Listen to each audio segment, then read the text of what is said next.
So it's week 10 of the Happy Stitch project, and today we're going to add some chain stitch along here. So as usual, I'm using 3 strands of thread. If you want to use 6, that's fine, but tie a knot in the end and trim the excess. Right, I'm going to turn my hoop around because I find it much easier doing it this way. So a few weeks ago we did link stitch, which is basically also known as detached chain stitch, so the individual links. Today with chain stitch we're actually joining them all together. Okay, so I've come up through the fabric, gone back in through exactly the same hole and made a loop. Now I'm just coming up through the fabric in that loop so I can catch it, so it's just like when we did link stitch, but now we're going to join them together.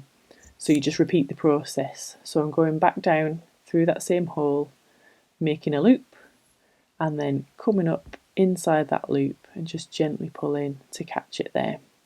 So use your thumb to help if you want. That's a really good way to make those loops. I find that super helpful. I think that's why I prefer it this way round. I did try chain stitch a few years ago, but I just couldn't get the hang of it at all. I mean, maybe I just needed to practice it more, I don't know. It didn't really appeal to me, but I think I was trying to do it the wrong way round for me. I think I was trying to do it horizontally, and it doesn't work.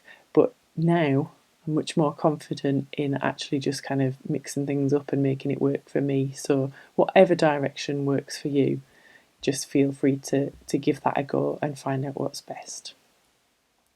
So I've put a few more links in as I've been talking about that. Now if you're not happy with the shape, you can just use your needle to wiggle it a little bit like this and then carry on.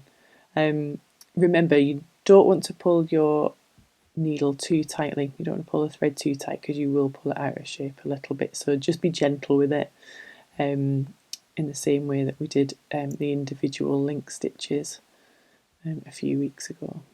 So I'm just going to come up through here nice and gently. There we go. I think I'll stop there. That's looking nice. So to finish it off, you just need to add one of those little stitches over the end to secure that last loop in place. That's called a tie stitch, and that just keeps it nice and secure there.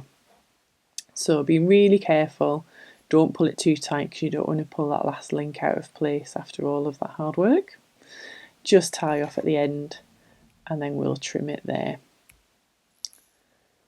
And there we go, that's our lovely line of chain stitch.